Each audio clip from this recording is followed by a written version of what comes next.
Jimmy Butler absolutely deserves to be in that conversation. I'm not saying he deserves to win it. He deserves to be in the MVP conversation. What does that mean? He won us over. That's a very good You're thesis. the easiest person in the world to. What does that mean? What's your counterpoint? They're not a contender, but they might win the Eastern Conference. He's not the MVP, You know what it means? but he deserves to be in the conversation. It doesn't mean anything. He essentially Like deserves to be in the conversation, You know but what? shouldn't win it. Maybe. Means he doesn't deserve to be in the conversation. It might not mean something to you, but perhaps it means something to Jimmy Butler, who's never been in that conversation. You're the only one putting him in that conversation. I'll put T.J. Warren in the conversation because the Pacers have surprised me. No, you can't. Like, what? You Why can't. can't That's I? ridiculous. It's the conversation. crazy. Why That's can't ridiculous. I? Crazy talk. You better take him He out. deserves to be in the I'm the conversation. gatekeeper of the conversation. You can put him in. I'm taking him out. You're the only one at this conversation. You're the gatekeeper opening the gate only for yourself. No one else is trying to get in. Live from ESPN Studios in South Beach. It's the Dan Le Batard Show with the Stugotz.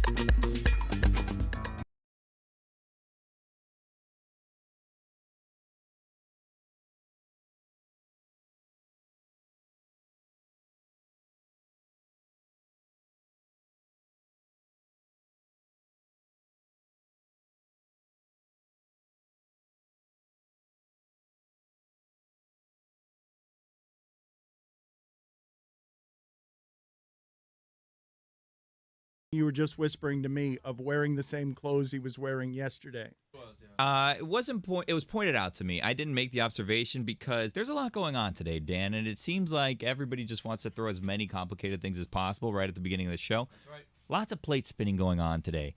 And then someone just said, hey, I think Mike's wearing the same clothes as yesterday. And I looked at it, and I don't know that he's not. All right, put it on the poll, please, Tony. Is Mike Ryan wearing the same clothes as yesterday? But he's also added sunglasses. He's gone a little bit L.A., even in the way that he's sitting. Don't let us bother you, Mike. We'll continue to do the show from over here. He Little seems bit to- L.A. I mean, look at him. Look at him. He's just, I don't even know if he's got headsets in or can hear us. He just wants to sit on television being stared at by the masses. The sunglasses. Yeah, okay. God, the phone. He's Yes, vegan he's now. making deals. He's vegan now. That's right.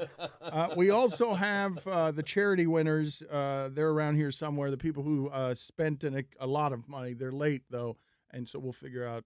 We'll punish them shortly for being late because they paid a lot of money for this.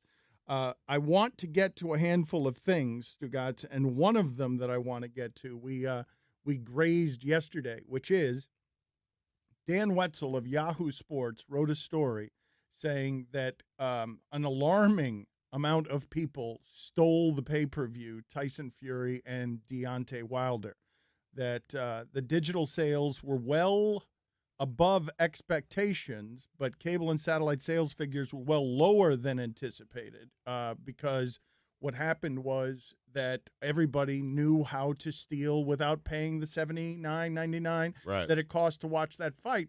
And the thing I wanted to ask you and the shipping container, and you're a bad person to ask because you're fundamentally immoral, and you're okay with stealing just about anything, but I feel like otherwise moral people are totally fine stealing streaming. And I want to know how low the bar is on. I believe that there are many people listening to this right now that the only thing they steal is streaming. They won't steal anything else, but streaming, they're like, it reminds me of my dad. My dad used to do this throughout my childhood. Throughout my childhood, we'd walk through a grocery store and there'd be that whole candy area where there are 50 different kinds of candy. And my dad would just take one or two and walk around the store eating them. He was teaching me how to steal, and I thought it was stealing. Now, I was 38 years old. I thought it was stealing, and I would ask him, Dad, isn't that stealing? And he's like, no, that's what they're there for. Right. That's why they're there. So you come in and you just take it. Now, my father is a thief. My father will steal things. I don't believe that people in our audience are thieves about anything else. But let me ask the shipping container, what are you okay stealing?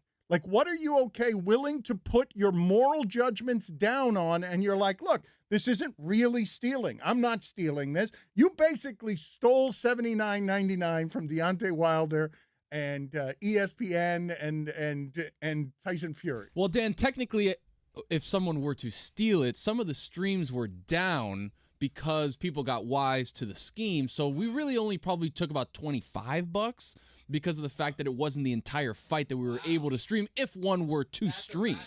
Right? So I think the streaming of a certain sporting event or certain combat sports that you pay pay-per-view money for is about the bar where people who are okay with saying, hey, let me check Google and maybe see if it's there. If not, I can try to do something else. What do you mean by steal exactly? If I go and I find something that's heavily discounted and I use a coupon and it's a steal, does that count as stealing? Billy, That's his whole life, Dan. I'm not going to get into the semantics of stealing with you. If you're supposed to be $79.99 paying it and you don't, you're stealing. It's a fair question he's asking, though. Yeah, because you know how sometimes you see something like that's a steal, but I'm still paying a couple Billy, bucks. I get the point Is you're that making. stealing? Yes, thank you for your point. I'm not saying a bargain. This is the best of bargains. Paying nothing is pure profit for you. So if a friend of mine were to go to Publix and grab an empanada and it costs like $1.79, and then he strolls around Publix and he spends like over $100 of groceries, but I eat that empanada and I forget to put the empanada wrapping with the price thing. You've stolen. I forgot. No, I didn't. My friend who told me about this. I'm just saying, is that stealing? If I'm spending over $100 at Publix, it's not stealing. Yes, no. of course it's I'll tell my stealing. He's spending over $100. Thank you, Stugotz, Chris. Seriously? Honestly? I'm walking around your supermarket. It takes a while. Nice little stroll through Publix on a Sunday, one of my favorite things. And I'm spending over $100 on my groceries for the week, and I take a piece of candy or an empanada. That's not stealing, man. What? What'd you say? Whatever You they're haven't taken a called. pinata? No, hold on. Don't pinata. repeat it. Don't repeat it. Empanada. A pinata? an empanada and a piñata combined. That's just like delightful. I got to tell you, I once had a birthday with a piñata, and I was very excited for it. This is when I was like 7 years old, and my parents didn't realize that piñata did not come with candy. And so when we finally broke it open, rocks fell out. I mean, a disaster, man. That's one hell of a deflection, Stugotz. It is. He. This is what he does. He's a master. Thank you, Roy, for catching that. Like, he will scamper out into some other one. You know what it is? I was diving everywhere for what I thought were it is? Jolly Ranchers. There were Roy, rocks. I'll tell you what it is, Roy. I will tell you what you just caught Stugotz doing, and it's a mastermind move by him. He does it all the time. I want you to imagine what a deer does after the first shot is missed. Because, like Stugotz, what Stugotz does is he just scampers. Like, he knew we were going to dig in on him pronouncing empanada incorrectly. He knew we were going to dig in there. Yeah. And so he just told a great story that he's never told before, that we have no way of knowing whether it's true or not. But he's so good at camouflaging his tracks that when you miss with the first gunshot, he's all of a sudden telling you this great story that doesn't have anything to do with anything and distracts you from getting back to the original point, which you've lived too long in this market to pronounce that way. Perfect. How did rocks get in there? It's just the ceramic tile that's inside. You know, they have this ceramic that's inside. No. So we broke it. Oh, Yeah, no. Well, this piñata did. We broke it. All of that broke into little pieces, and we finally and everyone was diving for what they thought was candy, and it wasn't. Okay, and my parents, I'm telling you, scarred until this day about it. Put it on the poll, Tony. And piñatas. I mean, do piñatas come with candy? Because I don't know the answer to that question. I imagine a whole lot of families are getting fooled if there's something in there and they don't tell you what's in there, and it's rocks, and you're taking home something heavy and you're shaking it, and it's like the story Stugotz is telling me, I'm having a hard time believing it, only because I can't imagine a piñata being filled with rocks. Wait, you didn't know that they came empty too? You need to provide the candy. right. I imagine that they came hollowed out, is how I imagine. That they come without candy, but not with rocks. Yeah, they definitely don't come with rocks in them. Okay, maybe not rocks, but it's like pottery. That's what's inside to keep the whole thing, to keep it in shape. I'm telling you guys that we broke it, and what came out was like broken pottery, ceramics. It was crazy. I thought it was a green Jolly Rancher. Yeah, after a quick search, there's never been a piñata actually filled with rocks ever. A quick internet search. I was about to say that would make sense. You just empty the piñata and put the candy in, but yeah. This is a lie, Stugotz. Mike, do you have access to a microphone there? What are you doing? Do you have any thoughts on what it is that we're talking about? Going back to stealing, the stealing of pay-per-view. What do you steal that you wouldn't otherwise steal because you drop your morals and say, I'll just take some streaming? Talk to me, babe. All right, let's go to commercial. Let's just go to commercial. Oh, jeez. ESPN Radio is presented by Progressive Insurance, making it easy to bundle your home and car insurance. Tune in tomorrow night for college basketball action as Duke battles Virginia. Coverage begins at 5:30 p.m. Eastern on ESPN Radio and the ESPN app. Here's your SportsCenter update. Jeff Darlington is reporting that Tom Brady is entering free agency, believing that he will play somewhere other than New England. NFLPA Executive Director DeMaurice Smith is confident that the players will approve the new collective bargaining agreement. For all the latest headlines and information, tune in to SportsCenter on ESPN Radio all throughout the day. More than Stu from the Clevelander on ESPN Radio. I actually saw all over ESPN yesterday, is Brady washed? They're 10-2. My God. You guys are doing this again? Why is being washed a bad thing? I've asked this before. That's a good question. I love it when I'm was a good washed. question I the feel first so 3 times. fresh. Good question. I just feel so fresh after a shower.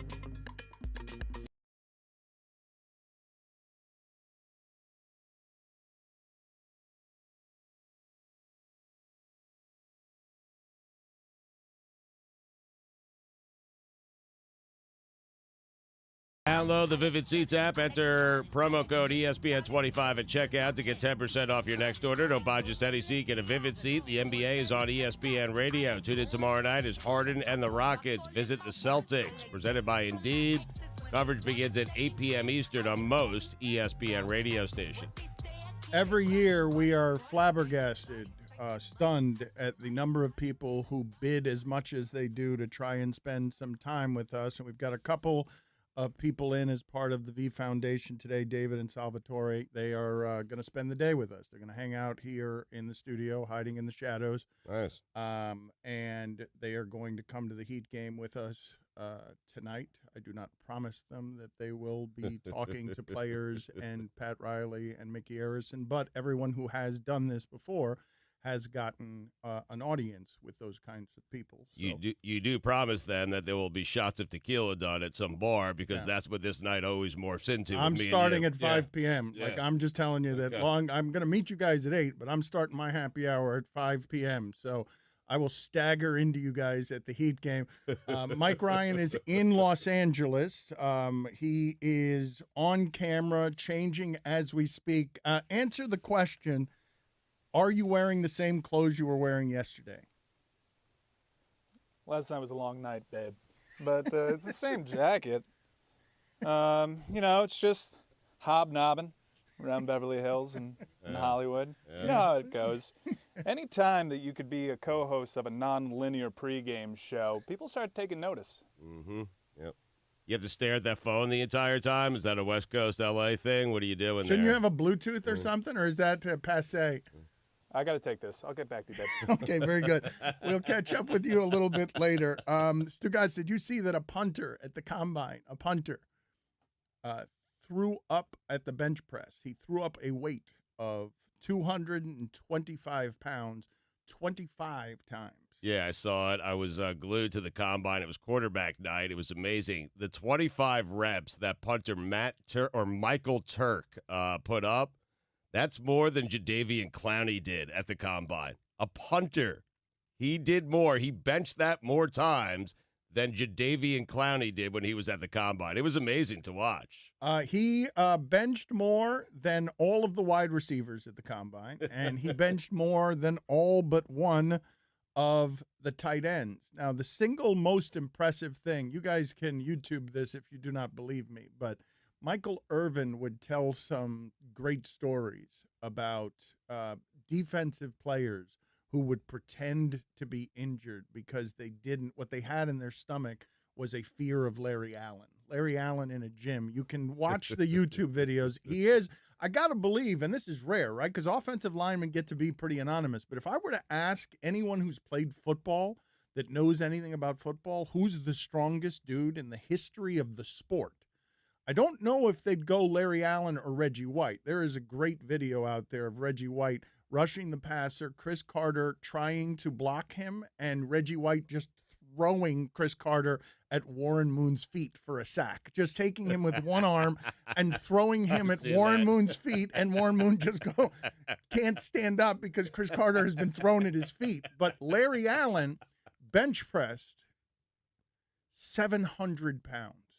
700 pounds. The Dallas Cowboys weight room was put it all on the bar and then stood around and watched him saunter in, bench 700, and then they went crazy. Who else would we nominate? If I were to ask you, because the game has changed so much, right? Yeah. Once upon a time, the fridge was an outlier. William the Refrigerator Perry was an amazing person because at over 300 pounds and close to 330, he could be an athlete. But now, everybody is that.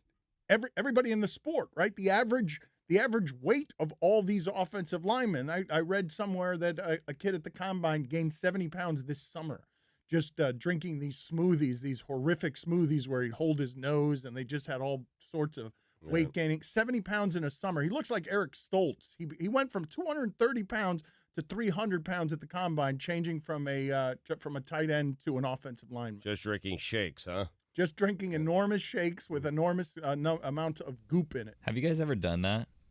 I tried to do that once. What? I thought I was going to be a strong guy, so I went to GNC and I'm like, hey, I want to gain a little bit of weight. But I feel like the person that I was talking to didn't really know what they were talking about. And they gave me this protein thing that was supposed to help me gain weight, supposedly. So, like, normally you'll do, like, 1 or 2 scoops, and it's, like, pretty thick. This one required 5 scoops. Oh, no. So I got the, like, shake thing, and I had 5 scoops in there, and it was so thick it was like drinking mud. Like, there was no liquid left in it. I was just basically drinking, like, brownie batter every time that I was doing it. Mm-hmm. Did you gain weight? This is what I did. I went and I didn't get cleared medically to perform my second season of track because I was peeing blood. And they're like, yeah, I think you messed up your kidneys. And then I talked to someone who may or may not have been doing steroids. And they're like, yeah, you know what? If you would have kept drinking that, you would have died. So it's good that you stopped drinking that. Good job. All right, so this is what this guy drank. 7 eggs, a big tub of cottage cheese, quick grits, peanut butter, a banana, and Gatorade. I could do that. Oh, get out of here. All right, let's do it. You're going to do it before the show ends. I just had a big breakfast. We'll do it Monday. We're going to do it before the end of the show today. Go tell the Clevelander. You did this to yourself. Send David and Salvatore to the Clevelander kitchen to get you these ingredients so that we can do this before the end of the show today. I keep telling Chris, and thank God he doesn't listen, but you have to be careful about what it is you say on this show. You just have to be careful. Now, I am grateful that you have not listened to any of the advice I have given you, but you have to be careful because now you're stuck drinking a drink. We're just saying things here. No.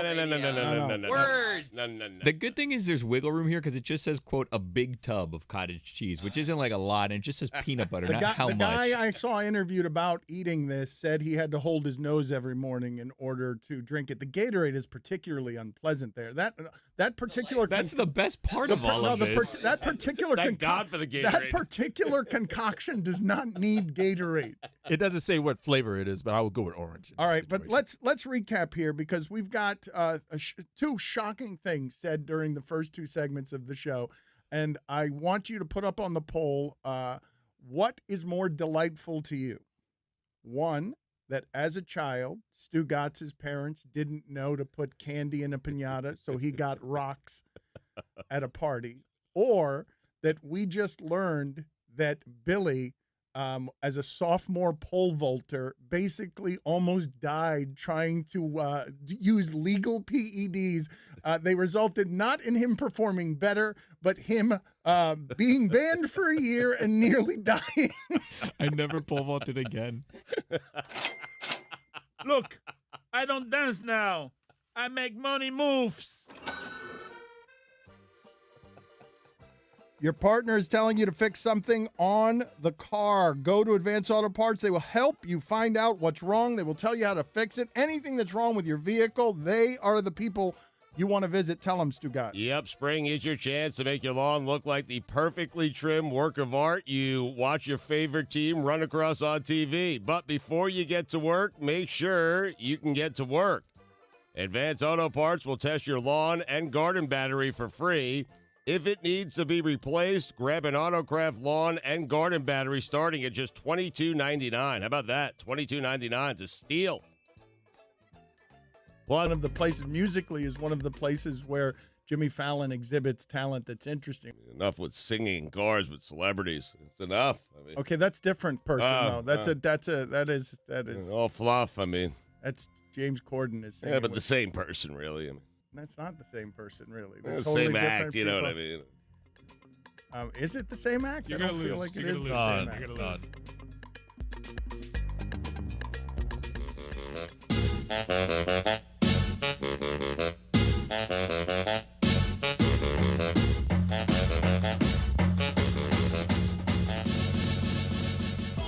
ESPN Radio is presented by Progressive Insurance. The Dan Le Batard Show is brought to you by Shell V-Power Nitro Plus Premium Gasoline. All guests on the Dan Le Batard Show appear via the Shell Pennzoil Performance Line. Here's your SportsCenter update. Jeff Darlington, I don't know what happened there, is reporting that Tom Brady is entering free agency, believing that he will play somewhere other than New England. NFLPA Executive Director DeMaurice Smith is confident that the players will approve the new collective bargaining agreement. And finally, Liam Gallagher says an Oasis reunion is happening very effing soon. What happened, Ron? It's not happening, dude. Like, just stop They saying hate that. each other. They're That's brothers. what Totally Liam said. I mean, I hate just each report other. the news. These are facts. That's what Liam is saying. Just seems like Liam has been saying something like that for a long time. All right. For all the latest headlines and information, tune to the SportsCenter on ESPN Radio all throughout the day. Black Crows got back together. 30 years. Really? Mike Ryan is in Los Angeles. The whole thing has gone to his head. And when I say the whole thing, I mean Sunday afternoon's MLS pregame co-hosting gig on a non-linear platform. That's what's gone to his head because he's got a pregame co-hosting thing. He's been wanting to talk about MLS for about a week. Billy, I think that's the proper face to make. You're tired of hearing him talking about MLS and putting Hercules Gomez on the mystery crate. What, did you take a bus there? Why'd you have to leave on Thursday for something on Sunday? Gotta rub elbows, babe. You gotta. It's all networking out here. Thank you for bringing up what I'm doing on Sunday. Yeah, I was told. You guys have a clip? You guys have a clip? No clip? Do we have a clip? Oh. I don't. No. Okay. Well, I'm out here for the Inter Miami LAFC game. LAFC. I know you guys caught it last night. Huge comeback victory in the Scotiabank CONCACAF Champions League. You guys catch that? Yep, I did. Yeah, man. It was amazing. They beat the best Mexican team and they advance in the tournament of tournaments, the Scotiabank CONCACAF Champions League. But a letdown spot Sunday for Inter Miami and David Beckham. Are you familiar with this whole David Beckham soccer team, gents? It's a big deal. It's coming. It's coming. He's getting a bunch of money, and it's coming. Yes. What? So I will be there happened? on your Twitter, on your YouTube, on your Facebooks, on your ESPN Plus before the actual game, doing it with Susanna Collins. And I'm excited because you guys don't let me talk soccer. I'm actually going to talk soccer with people who love it. In fact, as the lights went on here, Taylor Twellman said hello. Can you believe it? The stars are out. Who is The that? stars are out. Okay, all right. Please turn his microphone down for a little while. That's enough soccer for now. Mike Ryan, you can catch him Sunday, non-linear platform. You can catch him as part of the MLS pregame coverage. Are any of you into this? Is anyone in the shipping container? No. Nothing. It's nothing. I'm into Inter Miami. I got season tickets. I'm ready to go. Ready to watch some soccer. They just got that money and you know, Yeah. Beckham and all that Yeah. money Yeah. thing. Yeah. It's Yeah, coming. they're coming. Yeah, it's They're coming. coming, and Yeah. they've got money. Yes, that's right. What else do you need? Just money, Dan. Soccer usually doesn't have either one of those things in America. It's why you've been proclaiming it dead for 50 years.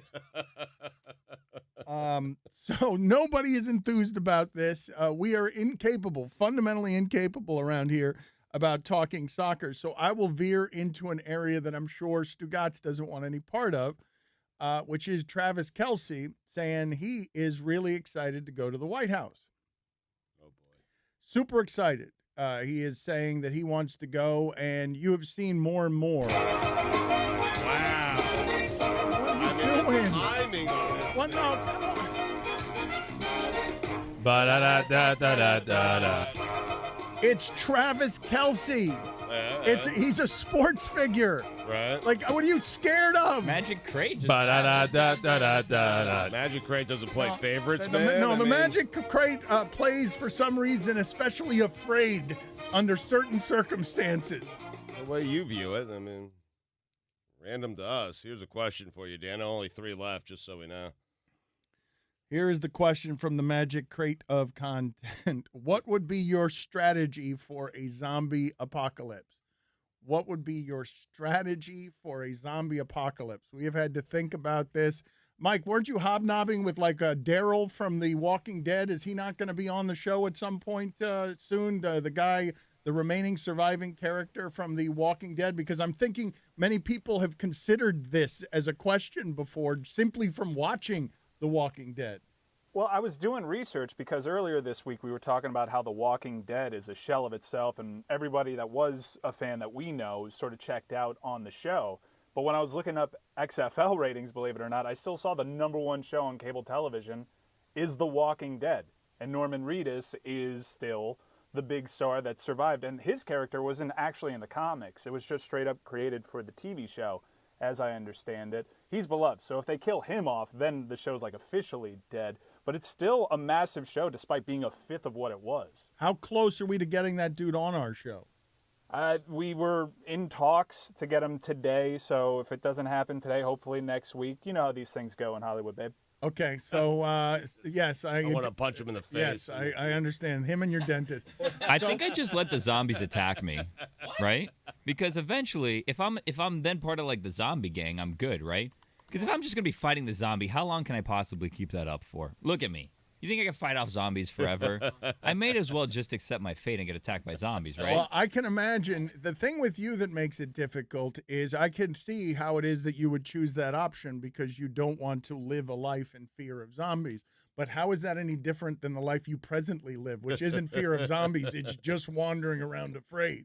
I haven't watched this show. Is there something I could have? Because you know how, like, let's say there's a scary dog coming at me, but if I have a piece of meat, I could just throw that piece of meat, and the dogs will run. Fend off the zombies. Is there anything I could have that could just distract the zombies? The zombies? zombies are very slow. Okay, these are the rules of the zombies. These are the rules. They are not fast zombies, but they are plentiful zombies on The Walking Dead. And while they move very slowly, you could also get rid of them with shots to the head or just whatever it is you could do. You could hit them with a hatchet in the head. There's something with the brain that's how you incapacitate. Can they climb trees? They cannot climb trees. Oh, then I can go. I've never seen them fly. With Family Robinson ride at Disney. Yes.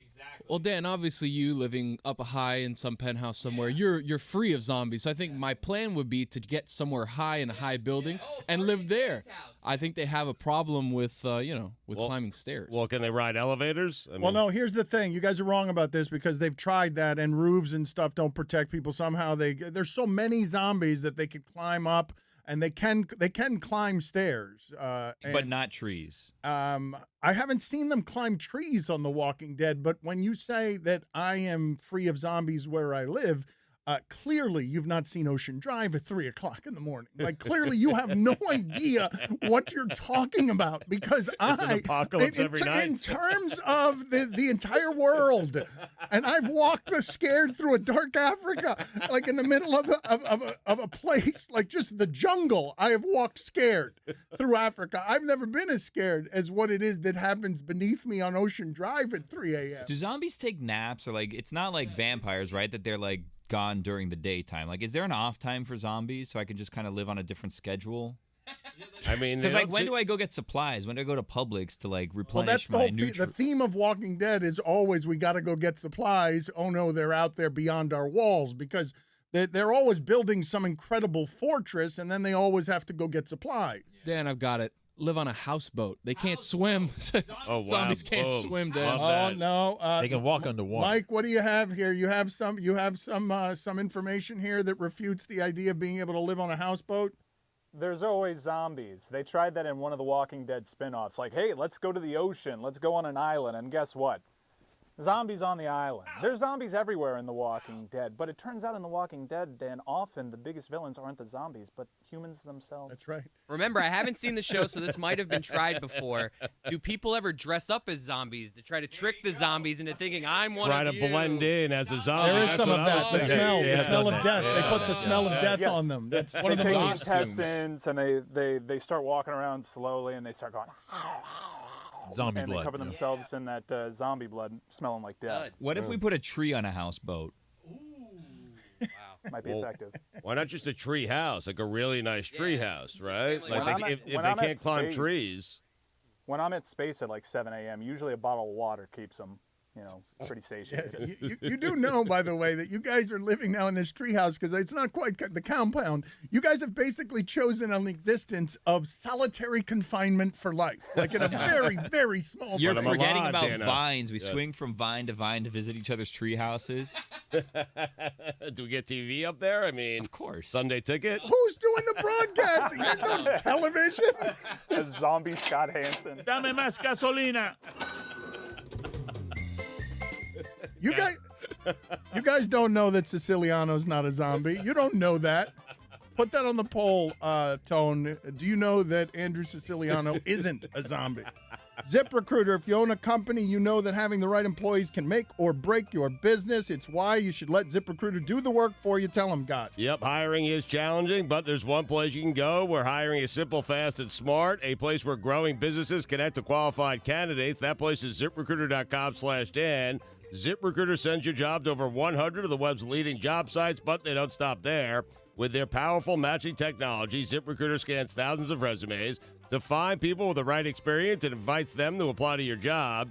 You can even add screening questions to your job listing so you can filter candidates and focus on the best ones. ZipRecruiter is so effective that 4 to 5 employers who post on ZipRecruiter get a quality candidate within the first day. And right now, to try ZipRecruiter for free, our listeners can go to ZipRecruiter.com/Dan. That's ZipRecruiter.com/DAN. ZipRecruiter.com/Dan. ZipRecruiter, the smartest way to hire. This is the Dan Le Batard Show with the Stugotz from South Beach on ESPN Radio. So he comes back in here chewing on pizza, and this is what he says to me. He says, Dan, I've been working on a nickname for Luka all show. And he says, the best we've come up with so far, Beluga Whale. I'm exhausted. I have a nomination, Stugotz. Doncic Kong. Oh, wow. All right. Do we like that better than Beluga Whale? All right, put it on the poll game on Le Batard Show. Better nickname for Luka, Beluga Whale or Doncic Kong? Now, I don't know if this is going to take away from the nickname, but Old Money Charlie came up with it, so it may kill it for you guys.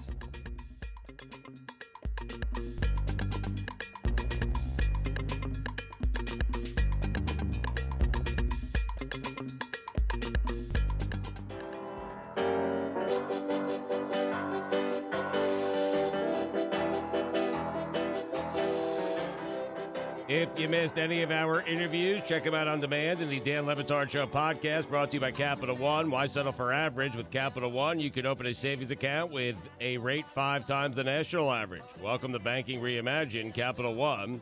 What's in your wallet? Capital One N.A., member FDIC. All guests on the Dan Le Batard Show appear via the Shell Pennzoil Performance Line. At noon, we will have Nik Wallenda. Now, is this the famous Wallenda circus family? Like, this is the famous family of Wallendas. He is a tightrope walker. Billy, what kind of information can you give me on the specifics of what we're talking to him about? What's he going to do? Dan, next week, Nik Wallenda of the Wallenda family, not a different Wallenda family, the Wallenda family, is walking over a volcano. No way. That's right. A live volcano? Yeah. I mean, I would think so. If he's walking over like a dried up volcano, Oh, who no, cares? it could be dried up and then just a big hole that he falls into. Well, it's never not to like be he's going on retrieved. a tour of something that no longer exists. I would think that he's going on. You know, actually, now that we're talking about volcanoes, Oh, God. I one time swam in a volcano. No way. That's right. Was it hot? It was pretty warm. It was pretty warm. It was in St. Lucia, and you could go and you could bathe in the volcano. So hopefully this is like a real volcano with like lava and not like just hot mud, which is really what I was in. That seems like something you'd be terrified to do. Right. Oh my God. The worst part about it was the drive. You get off the cruise ship, because this is on a cruise. You get off the cruise ship, and you have to ride like 2 hours through like bumpy roads. I got motion sickness. I never had motion sickness before, just up and down the hills, up and down. I ended up putting on my seasick bands, and I was nauseous. I was going to vomit. And then everybody's like, as soon as you get here, oh my God, this is so great. This is so relaxing. I'm like, a little hot. Like, maybe let's make it a little cooler. Like 120 degrees, too much. Like, All right, the bottom put it of my on the feet poll. are sensitive. Put it on the poll, Tony. Should the volcano have been cooler for Billy to swim more comfortably? Just a in? smidge. Also put on the poll, who is more likely to refer to their 12-year-old boy as boy? Jake Arrieta or Madison Bumgarner? Because the reason I asked this question is Madison Bumgarner has been in the news for a really fun and amazing reason. What is his alias? What's the alias he's been going under? Mason Saunders when he does rodeo. Okay, so he's doing rodeo. I don't think that's allowed according to the contracts, and I think he was probably trying to get away with something as what? What was his name? Mason Saunders? Mason Saunders. Okay, yep. so this is a great story. I want to know who uncovered it. I want to know how people found out about it. Did someone recognize him? I want to know if he was wearing disguises. It's a great name, though, right? Yeah, I mean, it's if great. you're doing rodeo, it's a great name. Yeah, it's a great rodeo name. It's also a great porn name, I feel like. I feel like it's just a great pseudonym, Mason Saunders. And so, so if I asked Madison Bumgarner, if I asked him some questions about why he was doing that, what would he say to me? Like I said, felt really good out there today. Did you hear any comments from the fans in the bullpen, though, or was there any talk? Yeah, I mean, some people were saying, just glad I'm here and stuff like that. That was pretty good. It's hard to hear a lot, when you're out there getting ready, but I'm excited about it. What about just bringing? I mean, you kind of brought awareness to team roping and everything like that. How do you feel like you kind of raised the profile of those athletes? Like I said, I'm not sure I could be any more clear that I felt really good out there today for the first time in spring training. Oh, he's so humorless. Why are you being humorless about this? But he's been in 2 bullpens. I mean, why? No. I mean, it's not surprising. All he does is get angry and throw baseballs at people. But you're going to be humorless? Dude, they caught you sneak rodeoing. Like, you've been caught. And I'm sure you don't want what, Billy? That's not what's happening here. The thing is that they're asking Madison Bumgarner about being in a rodeo, and he has not been. Mason Saunders has been in the rodeo. Okay. This isn't his first rodeo. I mean, can you guys get for me, please? Can you guys get for me somebody who is informed on how this story broke? Who did the reporting? Was he wearing disguises? I have a number of questions that clearly Madison Bumgarner is not willing to answer in any way. So I'd like, before the end of the show, Allyson, if you could chase down somebody who could give me some reported details. Anybody. I just have 1,000 questions about, like, what it is. Was it pay? I want to know how he got caught. He won $26,000 recently in a rodeo. It seems like a lot, but that's probably like a third of one of his checks. I want to know, not even a third. I want to talk to somebody who's an expert before 1 o'clock today. And also, in the next segment, you don't want to go anywhere because Chris Cote is going to try and drink one of these god-awful shakes filled with awful things that made this combine guy gain 70 pounds one summer. Mi socio, estás escuchando el Dan Le Batard Show on ESPN Radio.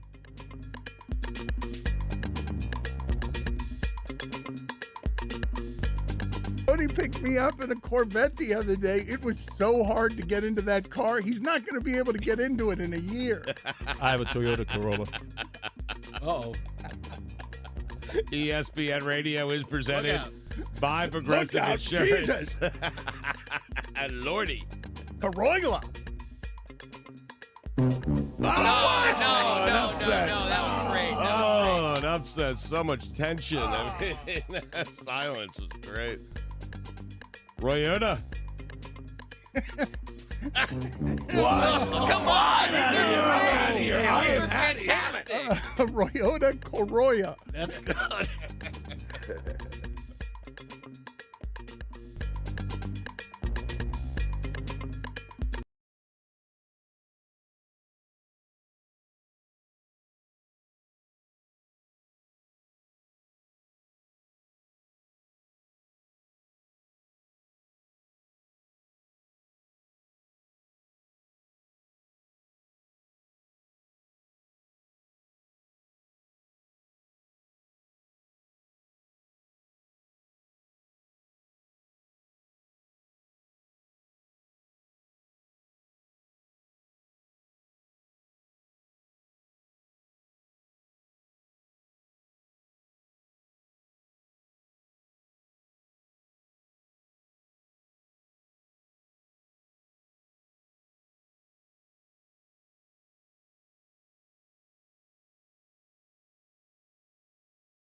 on the All the Smoke podcast with Matt Barnes and Steven Jackson, which I imagine is all the smoke because they're Dark Alley team, and I imagine that is all the smoke because those guys are just blazed up the entire time they're doing it. I don't know if that's so.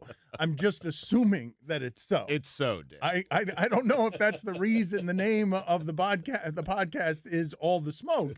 But regardless, I'll get to those comments in a second. We will also get to Chris Cote drinking this disgusting shake in a second. Now, before I know we're getting back to it, but this is not what I signed up for. I thought I was going to be eating all these items individually. Like nice an omelet? Little scrambled eggs right here, little cottage cheese. This is why Stugotz said, be careful what you say, because it might not have been what you meant, but now we're here. And you're going to have that god-awful thing because we need the content. We've already set it up, and we have teased the audience. Now, the thing I wanted to say before we get to that, though, is astute observers of this nonsense that we do all the time. We don't often pull the curtain back, but one of the staples of this show over 15 to 20 years is figure out the ways to annoy Dan. We can all be funny if Dan gets annoyed. Like, it's been something, it is the show's sweet spot. I don't know what you're talking about. So if there's anything that can be done to annoy Dan, let's do it. And I hear Billy's an anarchist, and Billy is super annoying even when he tries not to be. Me? And so Billy, I hear him and Stugotz whispering about, no, we got the thing we're doing. We're doing it at 12:30 Eastern. And I know it's going to be something that's meant to annoy me. I know it is. No. Hold on a second. Stugotz, 10 minutes before the show today, sent us a book via text that he's clearly been working on for a really long time, but didn't let anyone else know he was working on this. Yeah. There's lots, as I've told you before, of spinning plates today. So 10 minutes before, he's like, I have this idea for this game we should play, blah, blah. And I'm like, Stugotz, I got to read this in like 10 minutes because right now we're trying to figure out the satellite situation, all this stuff. It's a game called Who is what he wants to play, right? And I told him, Stugotz, we were talking in the break, I think we can try your game of Who, because I'm sure that he's probably told you, I have this game, the guys aren't going to get to it. I came up with this game and nobody's putting it together. No, what he does is a series of lies that you guys are, what he says is, we've all agreed to we're doing this, Dan. Like, it's just, it's funny. It's a waterfall of lies. Chris and Tony love the idea. That's exactly how he pitched it to me, because I wasn't there when he walked in. I saw him at the makeup chair. He's like, Billy, the guys love Who. I'm telling you, I told him everybody loves it. Everybody wants to do it. And I'm like, man, this is going to be a game that really annoys Dan, because I'm talking to them and they're like, yeah, there's no way to win this game. And I'm like, we got to do it so that we don't hear from Stugotz that we didn't do it. But I feel like 12:30 is the perfect spot, because after that segment, all we have is the club. So, like, if Dan gets annoyed, he can just kind of take a step out. He doesn't have to be there for the club. And then we get to the weekend, we're good. So I tell Stugotz, guess what? I think we're going to do your game. But at 12:30, he goes, just so you know, this one's really going to annoy Dan. And I'm like, no, but he puts it on you guys. The funny thing about it is, it's just amazing to watch, really. I know Mike Ryan is familiar. It is. It really should be this is what I'm telling you guys. What happened? That somewhere we should have a tourist attraction that is just Stugotz and a waterfall of lies. Just a nonstop waterfall of lies where people can just come and stand beneath it and marvel at it. But they have to pay, right? So I've often, if we open a theme park, we should have the waterfall of lies. I've often thought of a ride that I think would be great, where it's just a line, and it's called The Line, right? And you get in the line, and then you have like the little TVs telling you to get ready for this ride, blah, blah, blah. And then you get to the front of the line, and that's it. And you experienced it. It was The Line, and that was the whole ride. So now we have two rides. Are there fast passes? Are there fast passes? No fast passes. Wow. I'm not going on that one for The Line. The nearby, you could go to you could go to the waterfall of lies, and then the nearby fountain of manipulations. So it's a water park. There is a great idea in here somewhere. What happened, Mike? What are you thinking? What do you like about this idea? I'm thinking, Billy, business plan COB, please. That's what I'm thinking. I heard Dan say manipulation, which I could sign up for. Oh, wow. Old pepperoni nipples over there. All right, let's get to what it is that Chris Cote we don't have to. We can get to it later. Is about to do. That thing is getting more unpleasant as it gets warmer, right? It's like there's like a brown hue to it at the top. I'm not even like, smells this is ridiculous. too. Kind of smells. All right, hold on a second. Hold on. Let's backtrack for a second and let's allow the audience to know what it is we're doing. So, some dude at the combine, a Division III player, player, went from being a tight end to being a tackle by gaining 70 quick pounds. He did this by drinking very often a concoction that had what in it together, Roy? It had 7 eggs, a big tub of cottage cheese, quick grits, like instant grits, peanut butter, a banana, and Gatorade. Now, Chris said that he could do that. He could eat all that, but he just heard eggs. Well, he thought they were all separate. He didn't. He wasn't listening closely enough. I and thought so this was a total consumption. This is just all he ate. I didn't know it was all in one thing. And I don't know who did this. Like, it just came in here. All right, so can I get some? I want to know the best way to do this because Chris has in front of him something that is white. It is very white. We sent someone. A little brown, too. And it looks chunky. There's some, like, weird-looking things. Well, what would you prefer? Let me ask you this, Chris. What would you prefer? Would you prefer to know what's in there and then you drink it, or to not know what's in there and then you drink it? Well, I've been told that all these ingredients are in here, but I don't see Gatorade, but it smells ridiculous. I don't have to do this, right? It's a bit. We could just be like, jazz hands. No. We have to do it, and you can't do it with a straw either. It probably wouldn't go through a straw, but you definitely can't do a straw because we can't see what's happening with that straw because it's one of those paper straws. It's not clear. Let me just see. Paper straws. Don't get me started on these. Right. Let me just see if it'll the suction thing. Don't take No, I'm not. It doesn't even go through. All right, I would take the straw out. I need a spoon. I don't have a spoon. Oh, we don't have a spoon. Hold on, Dan. Too bad. On Billy's desk, there's definitely a spoon. No, Give me a there's second. not. You're not going to eat this with a spoon. You're going to drink it like a smoothie. I've got a spoon here, yeah. Of course you've got a spoon. No. That's Is for this you, yeah. clean? Like, who cleaned this Wait, thing? no. That looks dirty. But Dan is right. You're not eating it like it's ice cream. I mean, you got to drink the thing, okay? That's what you have to do. Like, take the I'm not cap off, drinking take this the whole straw thing. out, and drink Well, it. wait, hold on a second, okay? Listen to me. This is very bad radio if all we sit here is do and argue for 2 hours. I disagree. These guys are laughing over here. This is great. No, I mean, Filling time. yes, you continually trying to stall for 2 hours saying this is not how I'm doing this is not how this is going to work. Maybe the Jimmy V guys want to drink it. What No? does No, the they don't want to. shipping container think is a reasonable amount based on everything that we've done here to have Chris drink? Because we have to risk vomiting. And I don't think it's fair for him to have to drink the whole thing either. A sip, agreed. Since he got himself into this situation, chug the entire thing. I agree. Boy, easy I for agree. you to say. Draconian, What if we draw a line on the cup and he has to get to that line? I think that's what we should do. We will do that. We will draw a line on the cup. We will negotiate. I'll draw a line in the sand. You're going to walk to the sand if you don't do this and never be allowed back to return and get a paycheck. A little lower, Bill. A little lower. No, I mean, hold on. Whoa! Yep, a little lower. That's A ridiculous. little higher Dan, than that. thank you. You I mean, could go, come look, on. a little. This is what I get for being a team player. But I'm looking at this thing, and it doesn't really start until here. There seems to be a lot of fluff here and a little bit of air. I think that whatever was there is kind of like settled a little. So let's say like here. Oh, wow. Oh, well, that's no. Chris is already that's not turning a enough. shade of green. Already. This is not funny. This Like, is a red and a The green. middle line. All right, we will negotiate this because I'm not doing this for 2 hours. You drink it, you get all yoked up. Chris Cote is. What? I mean, Chris Cote is going to drink the disgusting thing, find out if he throws up next. This show ain't free. Time for some ads. Advance Auto Parts have the items you need to maintain your car's health. Tell them, God. You may not be able to run, throw, or catch like a professional athlete, but now that it's spring, you can get your lawn looking like a professional sports field. Assuming your lawn gear will start, that is. Stop by Advance Auto Parts. They'll test your lawn and garden battery for free. If it needs to be replaced, they have Autocraft lawn and garden batteries starting at just $22.99. That's a steal.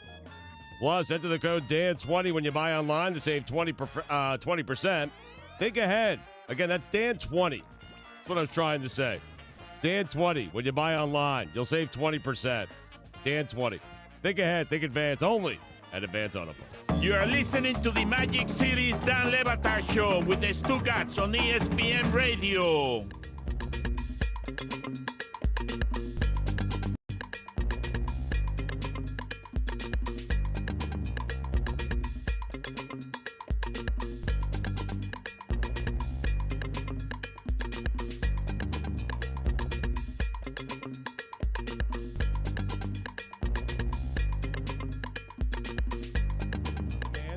Le Batard Show podcast brought to you by Capital One. With Capital One, you can open a new checking or savings account with no fees or minimums. Welcome to Banking Reimagined. Capital One, what's in your wallet? Approval required. Capital One N.A., member FDIC. Dan, it is time for Straight Talk. It is brought to you by Straight Talk Wireless. So Nik Wallenda is going to join us at noon Eastern. One of the flying Wallendas. He is tight-roping across a volcano. We're going to ask him about some of that. You saw the back and forth before we get to this shake that Chris Cote is going to drink. You saw the back and forth between Giannis and James Harden, or have you not yet heard the Harden portion of this? Haven't heard the Harden portion, no. Okay, so Giannis Antetokounmpo said while picking the All-Star teams that he didn't want James Harden because James Harden doesn't pass. And then after the All-Star game, he also said that their entire game plan toward the end of that game was just to attack whoever it is that James Harden was guarding. And so James Harden is not liking some of these things that are being said about him, obviously. It must be a little bit frustrating to be James Harden, to be as great as he is, and nobody likes to watch him play. Yeah, this sound we're about to play, at the start of it, he's talking about people just judging his game as a whole, and then at the tail end of this sound, he kind of gets into that beef you're referring to with Giannis. When it's all said and done, they'll appreciate it more, but I wish I could just run and with 7 feet and run and just dunk. Like, that takes no skill at all.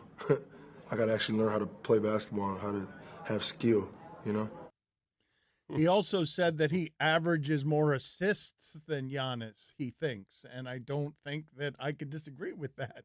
I do like the quote of I average more assists, I think. I'm guessing he knows when he says that. I'm guessing I like the idea of James Harden just going to the computer and looking it up. Like going to his phone and just looking up, hey, wait a minute, this guy who's criticizing me for not passing the ball, aren't I someone who assists better than that? What are your thoughts, Mike from Los Angeles? Well, the games between the two teams have been pretty intense. Remember, Giannis smacked James Harden in the face. It seems like the origin of this beef, because it's kind of hard to pinpoint what it is the MVP race. James Harden is legitimately offended that Giannis won last year, and he blames the media for it because he thinks that they have a narrative in mind. They're pretty public about their disdain for one another. I think the ratings for Bucks Rockets is actually going to be pretty good. This might actually get me to watch a Rockets game. It is funny what's happening with the Rockets, and it escalated quickly, man. If they hadn't gone 7 for 44 or missed their first 36 threes or whatever it was in a Game 7, they would have knocked off the Durant Warriors early in a Game 7, and all of this might play out differently. Instead, since missing all of those threes, all that's grown about the Rockets is the hatred for James Harden and that style of play. It's crazy. It is. Harden's averaging 7.3 assists per game. Giannis is somewhere around 6 per game. Giannis is averaging 30 points per game, but doing it on way less shots than James Harden. Well, he's also doing it yes. in 30 minutes a game. And it's unfair to say that Giannis is just a 7-footer who's going down and dunking. I mean, the amazing thing about Giannis is that he actually has handle, that he's averaging 6 assists a game, and that he can hit threes. I mean, that's the amazing thing. Well, not very well. He still can't hit them very well. He can. Well enough. I mean. And James Harden doesn't want to do the thing where he starts pinpointing other facets of his game, because if you want to look at the defensive numbers, as we covered, Giannis is a lot better than James Harden is. The Rockets are super inventive, okay? What they're doing, they've been very good going 6'6" and under with all their players, basically making Russell Westbrook through style, making Russell Westbrook their center, basically, and making him efficient, Stugotz, which is really hard to do with Russell Westbrook. They are more creative than any team in the league. They're ahead of the curve in terms of what they're creating to exploit market inefficiencies than anybody in the league. And everyone hates them because you can't watch that many free throws a game. Well, it's that, and they're always complaining. It's audits. It's go back. No, we really won that series. It's a series that they lost. It's Harden complaining. He didn't win the MVP when Giannis won it. Because they want to be recognized for their greatness. They're inventive. Not great. Win something. Oh, there it is. Okay, very good. Let's go to Chris Cote here. Chris Cote, are you ready here? Are you in position right now? You're in position to, how's it smell? It's stinking up the whole room. It's really bad. All right. Well, Chris, I advise you, for those of you just joining us, there's a guy at the Combine who gained 70 pounds very quickly and went from tight end to tackle because he was having this disgusting shake that has Roy, read the ingredients again. 7 eggs, a big tub of cottage cheese, instant grits, peanut butter, banana, and Gatorade. All right, so which line are you going to, Chris? The middle line? The middle line. There are 3 lines on your I'm taking a sip and we'll see what happens. All right? I'm not going to let you pressure me. Do you have a garbage can? Disgusting. Do you have a garbage can somewhere near you that you can throw up into what, Billy? We're at a weird spot in this whole thing where every break, like while you're going, he's like, can we do this already? Because the longer it waits, the worse it smells and the worse it gets. But he also doesn't want to do it. So he wants to get it done with, but doesn't want to do it at all. It's thick at this point. Like when I shake it around, it just moves as one cohesive unit. Right. But why are you lashing out at Dan for putting the pressure on you? You offered to do this. We're just doing radio here. I didn't think I'm actually going to have to drink this. All right, so is it at this point? Is it like a slab of tofu? Is it's a piece of pie at this point. So wait a minute. So it's like Jello? It's like something jello-y. Are you gonna brown towards the top? I hope that's peanut butter. Are you gonna have to chew this? I'm not. Okay. I'll spit it. But it seems like right now, at this point, it seems like a giant Did we get this approved? Before the crumbles, it seems like a giant block of blue cheese is what about This your... does seem like something we should have run by lawyers. I hate blue cheese. All right, Thank let's you for do putting this. that in All my right, mind. here we go. This is dramatic here. Everybody watching on ESPN Ooze, Roy, take it. the room will tell you how this is going. Here it is. We are getting our payoff from Chris Cote. He's... Here we go. Oh, he started. Oh my God. He's doing good so far because he hasn't puked. That I got like a little. We're not even at the first Oh line my yet. God! I just took a sip. That was like lemon lime cottage cheese. Is that lemon lime Gatorade that we used? There must be lemon lime Gatorade. Oh my All right, all right. keep I'm not going going. more than this. Keep- It's Just go. disgusting. It's Keep just going. it, That's chug not it. enough. You got to get more than that. You still got a ways to go. Get half it. That doesn't help. All right, bleep it. Oh my God, he's doing it. Oh! He's doing it. He's doing it. Oh! Oh my God, he's gonna puke. Finish it. Oh my God. Swallow it. Oh, it's in his beard. Oh, it's in his beard. Oh, God. Oh Oh. my God, he swallowed it. Oh my God, he's swallowing it. Oh my God. Ah! Oh my God, he's gonna puke. Oh my God. That is Straight Talk. It is brought to you by Straight Talk Wireless. Everything for less, only at Walmart. Drink all day, play all night. Let's get it popping on the Dan Le Batard Show with the Stugotz on ESPN Radio.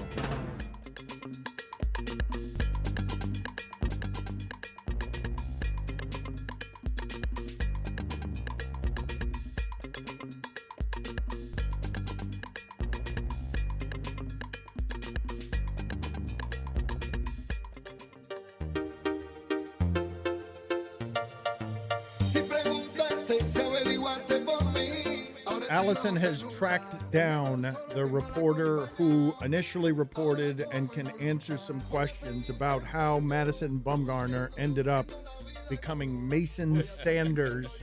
Saunders, excuse me. Thank you, Stugotz. That's a big difference. It's fine, too. Mason Saunders. So we are going to find out from that reporter some more details on this story. A very big get for our show here because I'm very excited about this story. But you're a journalist. I mean, you would agree this is great reporting, is it It's not? great reporting, and I can't wait to the questions about like how I want to know. Did they get a tip? Was somebody just at the rodeo? Does he wear costumes or disguises? I've got a million questions. Pulitzer or what? I hope so. Yep. ESPN Radio is presented by Progressive Insurance. Zach Buchanan going to join us in just a second. Pulitzer Prize winner in my personal record book. He's going to appear on the Shell Pennzoil Performance Line. Here's your SportsCenter update. Joel Embiid does not have structural damage to his sprained left shoulder. That's a tough one for me, structural. But he will be out for at least a week. Sixers done. The NBA has fined the Timberwolves $25,000 for violating the league's player resting policy. The first time the league has enforced the rule, the T-Wolves, while on the road, rested D'Angelo Russell during a high-profile nationally televised game versus the Nuggets. That's the NBA's problem. They should fine themselves $25,000 for putting the Timberwolves on a high-profile nationally televised game. Seriously. Put it on the poll, Antonio. Should the NBA fine itself $25,000 for putting the Timberwolves on a high-profile game. And finally, about 4 in 10 American adults are obese, and nearly 1 in 10 is severely so, government researchers said on Thursday. For all the latest headlines and information, tune in to SportsCenter on ESPN Radio all throughout the day. So, again, for those of you just joining us, it's not a piece of fiction. I thought it was something out of The Onion, and yet it's shocking and at once not surprising at all, because if I told you who in sports or baseball specifically might be someone who would want in the offseason to dabble in rodeo under the alias Mason Saunders, you guys might guess, and guess correctly, that Madison Bumgarner is the guy most likely to do that. So Diamondbacks reporter Zach Buchanan, he works for The Athletic. First of all, thank you. Congratulations on Stugotz awarding you the Pulitzer, and also just congratulations on what I'm assuming, and I hope, Zach, is the biggest story of your career. Is it not? It is, yeah. It actually, I don't know if you've seen his baseball reference page, but he is now has an alter ego listed under his profile as Mason Saunders. And since you mentioned The Onion actually did a little quick hit thing on its website yesterday. So, I mean, that's the first time in my career that's happened. It's such I'm sure it won't happen again. It's such a great story. So take us through how it is that you worked on this with another reporter, right? Yes, Andrew Baggerly, our Giants reporter, who has known Madison for a decade now, and we just got sent a link to that Facebook posting from December, where I mean the entire story was contained in that post, where there he is on horseback roping a steer. There he is in the winner's circle next to his partner holding a bag of or a envelope of $26,000 in cash, and there he is identified as Mason Saunders, even though it is very clearly Madison Bumgarner. So what did you do? I mean, we did some Googling, and there's a Mason Saunders that competed last March, and so we figured, oh, maybe that's him. It was also here in Arizona. 2 days later from that competition in March, he pitched in a spring training game. And, you know, then you can bring up old interviews he's done where he talks about how he likes to compete in this sport called team roping. And all these interviews he's done are before his 2017 injury on a dirt bike, where he admitted it was a stupid decision. It was against his contract, even though he's dirt biked his entire life. And so you start thinking, maybe is that why he's choosing to use an alias now, even though he's talked about doing this thing openly before? Did the team know he was doing this? Like this? No. Okay, the team did not know he was doing this. And is it in violation of his contract? They won't say. The toughest thing to do in sports is to get Mike Hazen to say what is in anybody's contract. And so they have taken the approach of saying, look, we want him to be safe. We recognize he is a grown man and that he has hobbies and interests away from the field. We don't want to tell him what he can and can't do, but we want him to be safe and make smart decisions because we're counting on him. I'm sure behind closed doors there are more serious conversations going on than that, but I do think that they're going to afford him some autonomy in this. Okay, if you're just joining us, this is what we're talking about. Madison Bumgarner has been working as under an alias, Mason Saunders, in the rodeo biz. And the reporter who broke this story from Facebook is Diamondbacks reporter Zach Buchanan. He works for The Athletic. Do you know if Mason Bumgarner or Madison Saunders, whatever the hell his name is, do you know if Madison Bumgarner is mad at you because you reported this story? You know, I don't think so. When we approached him about it and showed him the photo, I mean, I think he was obviously a little peeved that it got out, but I think he also recognizes how our jobs work. And he spoke to us for 7 minutes about it. I mean, he's quoted all throughout our story. And then he didn't speak to the media until yesterday, which was his first Cactus League start. And I didn't ask him anything about the rodeo. Other people did, and he kind of Marshawn Lynched us and just said, well, I felt good out there today. You know, I'm really excited for spring every time someone asked about it. But I asked a couple questions about pitching, and he answered my questions just fine. It's not like he stonewalled me. So if he's holding a grudge against me, he's not doing it very well. How about Mason Saunders? Is he holding a grudge? You know, I'm not sure I'll ever speak to Mason Saunders again. So. Wow. Well, who were you speaking to in that 7-minute conversation? You were speaking to just Madison, right? He wasn't going back and forth between personas, and he probably didn't find any of this funny either. No, I'm not sure he found it funny, but I think he understood like why others would. he gave us some pretty funny quotes. I mean, the first thing he said to us was, "Oh boy, this is ruining my alias." So, I mean, I think he gets it from my understanding. And, I was leaning on Andrew Baggerly for this because he knows him so well. And he says he'll understand why we're doing this. So I don't think I think it's all going to blow over. And in a couple months, he'll still hear Mason Saunders at games in road parks or something. But I don't think it's going to be this thing where he is constantly peppered with questions about it anymore. Do you know, and did you ask the difficult questions about how he was using the alias? Clearly, because he knew he was doing something he probably shouldn't have been seen doing. Well, we asked him why he was using an alias, because it's clear that he's been deep in this community for a long time, this team roping / rodeo community. There's semantics in there that people involved in that community will get upset with you if you use the wrong terms. But so everybody, when he competes, everybody knows it's Madison Bumgarner. He's not hiding it from anybody there.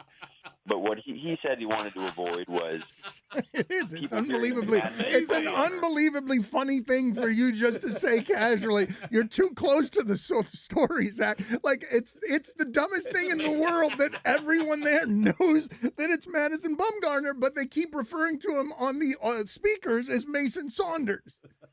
Yes, it is.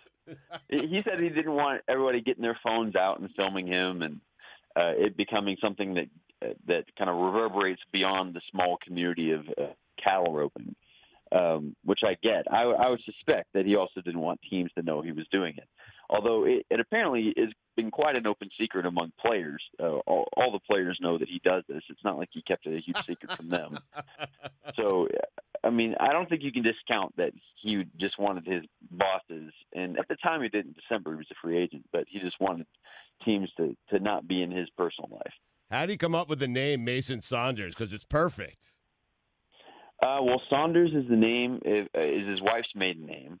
And his brother-in-law, Tanner Saunders, also, as Madison said, rodeos full-time in the summer. And then Mason is just a shortened version of Madison that he says that his wife will call him in public so that nobody recognizes him. Which is also comical to me because Madison Bumgarner is a very recognizable person. Right. I feel like this whole thing was right under our noses for a while. I mean, yeah. How did it go? Like, how good is he at this? He's really good at it. He's very good at it. This is a tough thing. He's a healer, which means, that the sport is a steer gets released. The header, which is the first person in the team, ropes the head or the horns, and then the healer has to get the back legs, and the healer is more difficult.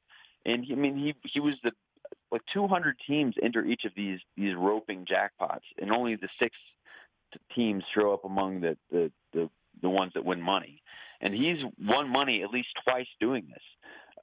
And so I think he's pretty good. I mean, he knows a lot of pro rodeo type guys. I don't know what the term for that is. Cowboys. How dangerous is what he's doing? How likely is someone to get injured doing that? The injuries that happen the most often are you maybe get an avulsion fracture in your thumb, or you sometimes lose a finger. I guess from the lasso or lariat, whatever you call it, yanking off. He's a pitcher. Like he needs. Wait a minute. What? He does it right-handed. He's a left-handed pitcher, but he does it right-handed. How'd he play? You could lose a finger. Split finger. I don't think it's super common, but I don't think it's uncommon. I'm not sure what finger. I would guess the thumb because that's the one that you're hooking the rope with. Oh, you can't lose your thumb. That's going to screw everything up. Losing your thumb is the worst thing to lose.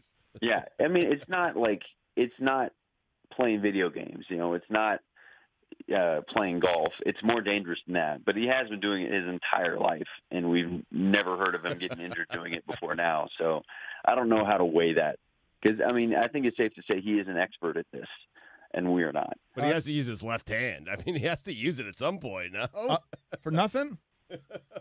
Yeah, I don't know what the left hand does. Maybe holds on to the saddle horn or something. I have no idea. We have less than a minute left here, and we have to get out of here. But just what would you say we didn't cover in this conversation with you that you thought was also interesting? I don't know, man. I think it's all interesting.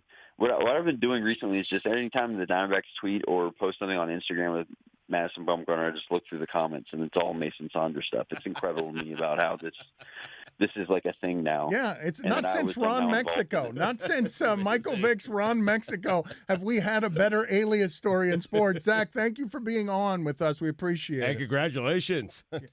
Oh, thanks so much for having me, guys. Estás en sintonía con el Dan Le Batard Show with the Stugotz on ESPN Radio.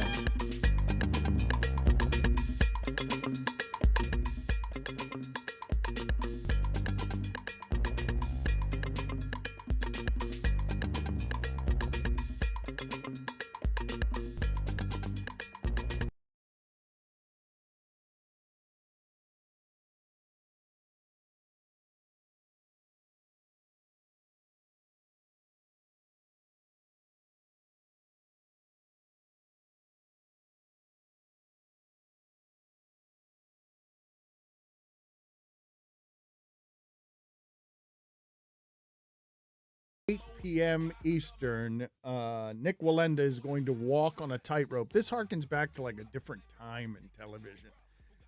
He's going to do an Evel Knievel type of thing where he tightrope walks over a volcano, a live and active volcano. And we will have him on in 10 minutes to talk about that. I could do that.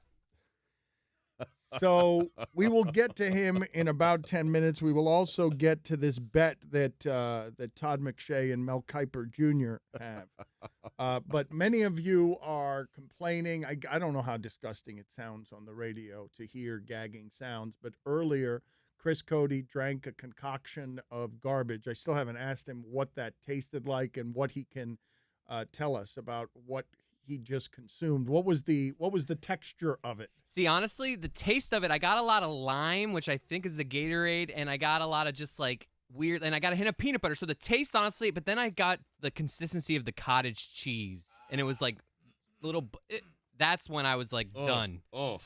Dunzo. And my stomach feels a little wheezy, actually. Did you actually throw up, or did you were you able to keep it down? Because many people, just so that you know, there's all sorts of things around here, and we keep it this way on purpose, where you don't know what's fake or what's real.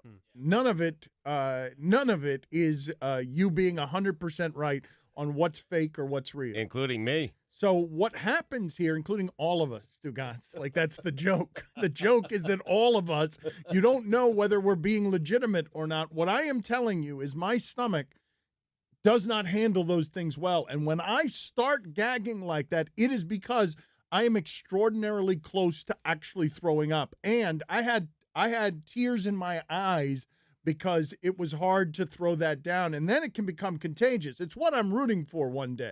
It's the reason we keep doing these things. I'm rooting for one day one of us starts throwing up, and then it becomes an outbreak. That's the dream. That's the dream, yeah. Really? I have more here if I should we do it again? I'm not doing it. With someone else? You think someone else should do it? Maybe the Jimmy V guy? Maybe Stugotz should do it for all the grid of death punishments that he owes in exchange for one of them that he's not going to do anyway. Maybe we can negotiate with Stugotz. One sip, you erase all the punishments? Is that what we're saying? No, not one sip. That you drink a good amount of it and we erase a punishment. I don't know. I think I'm almost paid up. I feel like I only have 2 or 3 punishments left, right? And one of them is poetry, and that's my wheelhouse. So, I mean, we're good. You've got like 10 that you owe, about 10 that you owe because you're conniving, cheat, and liar, and you don't do anything ethically. Jeez. Thanks, Ned. So Mike Ryan has had to disappear here. It's gone to his head, this whole L.A. thing, and the fact that he's sitting here and he's doing an MLS pregame co-hosting gig this weekend on Sunday on a non-linear platform. It's gone to his head, and he actually just said to someone that he felt a migraine coming on and needed a, quote, take 5. Oh, God. Yes, so he needed to take 5 there in Los Angeles as he continues to change around us in a way that's disconcerting. He could take 5 years to just stay out there. Man, Los Angeles, Sedano changed quick. You guys saw Miami Sedano. He's a different human being. Like none of us even recognize him anymore because he's gone L.A. And now Mike Ryan has been tempted by it as well. What's the McShay Kiper bet? So it's amazing. Adam Schefter actually, he tweeted this out. He reported it as news because, Dan, the combines in prime time, the quarterbacks were throwing around in shorts and T-shirts yesterday. No one looked better, I'm telling you, than Jacob Eason. And Jalen Hurts is climbing up the boards. But Todd McShay is so in love with this Jordan Love. I think he's at a Utah State. So he has been saying that after Tua, he's going to be the next quarterback selected. Burrow, Tua, and then Love, right? And Mel Kiper is enraged by this because he thinks it's going to be Justin Herbert, and he thinks Love is going to be like the 5th quarterback picked. So Schefter reported that McShay and Kiper have bet $5,000 on who the 3rd quarterback would be. For charity. For the Jimmy V Foundation. Now, McShay is saying it will be Love, and Kiper is saying it's going to be Justin Herbert. But they have $5,000 on this, and they're screaming at each other over it, which I love because it is draft time, baby, in Vegas. Put it on the poll, Tony, at Le Batard Show. Who do you trust more, McShay or Kiper? Ooh. You want to go around the room here? You guys want to? Is this even a contest? Yeah, what are we doing? It's Mel. I mean, it's Mel Kiper. Really, Mel? I told you Brashad Perriman was going to be a first rounder. Mel Kiper laughed at me, and it's Mel. You're sure, huh? Mel. Yeah. Big board. Tightrope guy next. Voy a reír, voy a bailar on the Dan Le Batard Show on ESPN Radio.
At 8 p.m. on ABC. I've got so many questions for this dude. So many. He's got 11 world, Guinness World Records. And so, Nick, thank you for joining us. Let's start there.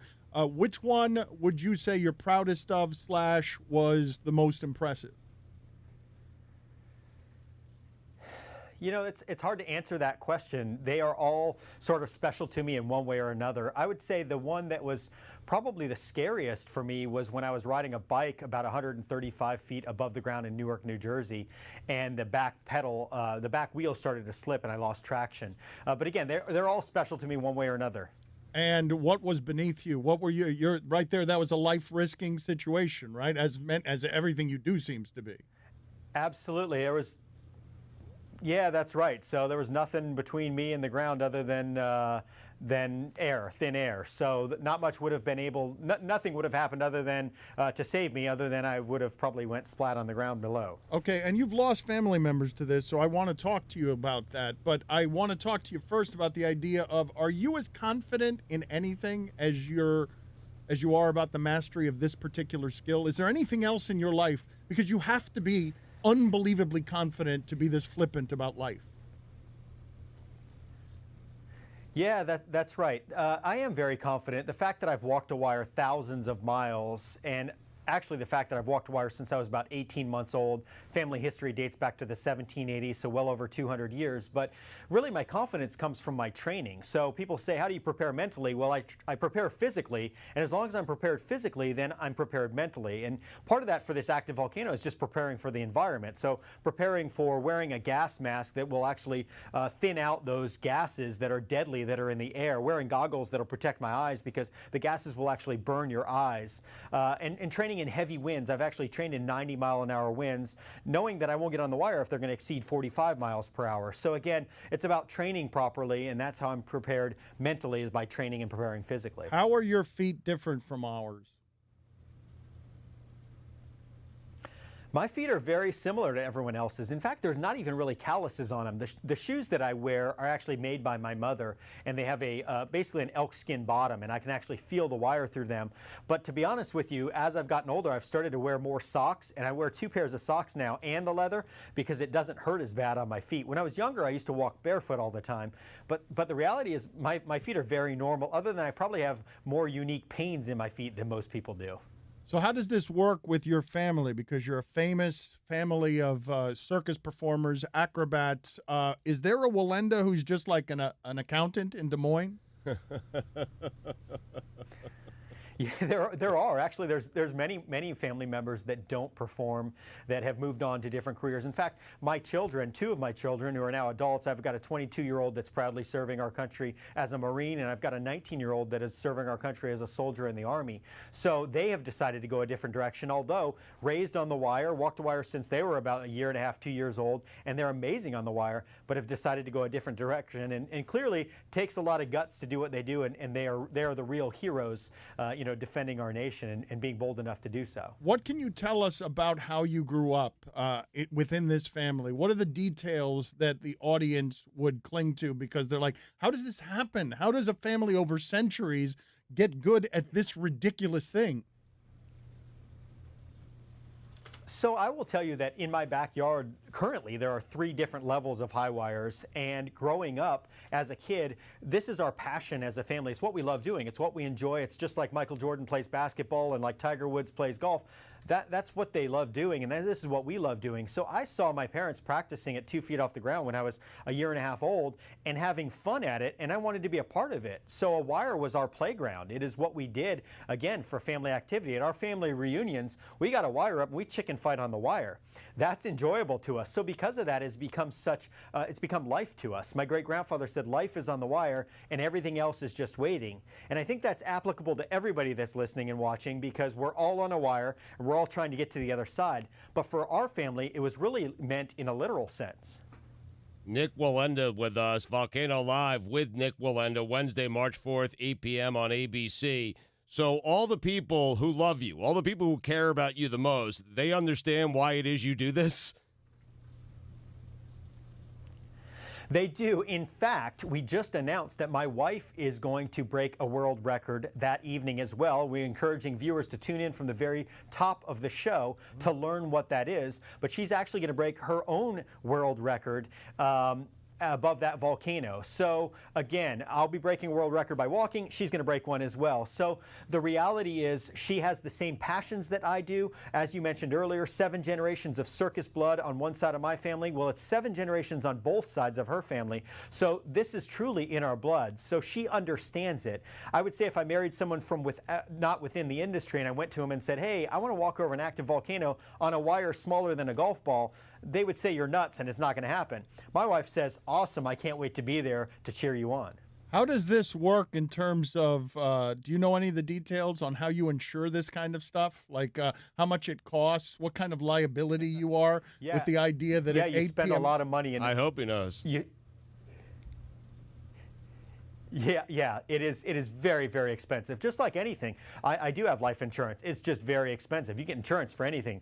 But the reality is it just costs me more because of the risks that go into this. It's actually very frustrating to me how much it costs because a lot of the profits disappear because they're going to these insurance companies. Can you give us any of the specifics there without making you too uncomfortable? Just like in explaining to us how much this actually costs to ensure that that you might die Wednesday. So it's hundreds and hundreds of thousands of dollars. How does this work in your family, Nick? Again, Volcano Live with Nik Wallenda, Wednesday, March 4th, 8 p.m. on ABC. The history of death, falling off of a wire. Your grandfather perished that way, correct? Yeah, that's correct. My great-grandfather actually lost his life back in 1978, about 9 months before I was born. In fact, I often say that was the legacy I inherited 9 months later, was what he had done in his career. So we've actually lost 7 family members performing, losing their life to performing. You know, this is our passion. Again, it is hard for people to comprehend, but because it's been our bloodline for so long, it's what we love doing, it's what we enjoy. The reality is, I believe we all risk our lives every day, whether it be crossing the street or getting on an airplane or driving in a car. We're all taking risks. What we do is a calculated risk. So is getting in a car. We do everything we can to prepare and train for worst case scenarios. Again, this will be the most difficult walk of my career, facing heats, facing gas, facing winds, facing everything I've ever faced. Gases that are, again, so thick at times that you can't see 10 feet in front of you. So, but again, I've prepared, I've trained, I actually have a world record walking 700 feet above the streets of Chicago blindfolded. A lot of this training was walking blindfolded, walking with an oxygen tank, walking with a gas mask, trying to simulate, okay, what are the worst cases that I'm going to face so that I'm more than prepared to take that first step. If I didn't prepare that way physically, then I wouldn't be prepared mentally, and I can tell you I wouldn't be able to take that first step. But I'll also tell you that first step, there is definitely some fear in me. In fact, I'm writing a book right now on overcoming fear. And a lot of it is about taking that first step. Even though there's a little bit of a reserve, a little bit of fear, you still have to take that first step. I think so many people give up on their dreams and their passions because a door closes, or because they're nervous, or they're scared to do what they're about to do. Well, the reality is, I want to encourage and inspire people to take that first step. And just like me, you'll make it across to the other side and your dreams will come true. Nick, do you have irrational fears? Like, I'm scared of frogs. I'm mortified. I called the cops on one. It was in my house. I called 911. Do you have any sort of irrational fears? So is my daughter. Yeah. I guess I consider what you consider a fear, I turn it to respect. And I guess I can't necessarily comprehend what you're saying. When I walk up to the edge of a skyscraper, my heart rate goes up. I realize this is dangerous. I check if that stem wall is strong or not that I'm going to lean on before I lean on it. So, I would say, I don't like snakes. I don't like spiders. But the reality is I'm not scared of them. I respect them. So I keep a respectful distance between us. And I've also learned that I can overcome those fears by spending more time and slowly acclimating. So slowly getting closer to a snake and slowly, eventually, okay, now I can touch a snake that someone's holding it, and now I can hold one. But again, it's a process. And again, for me, walking on the wire has been a process, an entire lifelong process for me. Volcano Live with Nik Wallenda, Wednesday, March 4th, 8 p.m. on ABC. In your family, is this going to be considered the most impressive and dangerous one that has been done? Like, in terms of degree of difficulty, the family member who holds, I did the biggest, baddest thing is blank. I would hope so. I would tell you there's a lot of competition, a lot of arrogance there as well. So I don't know that that'll come out or not. But certainly from my immediate family, I know they will certainly believe that. I know it's the most difficult thing I've ever attempted. I've walked over the Grand Canyon. I've walked over Niagara Falls. Again, 11 Guinness World Records. Done a lot of things no one would ever dream of. At heights no one would ever dream of. Taking risks beyond what is somewhat comprehensible. And this to me is everything times 10. Who's the family member that would make the best argument on the other side? Nah, what I did was better. This thing I did was just as tough.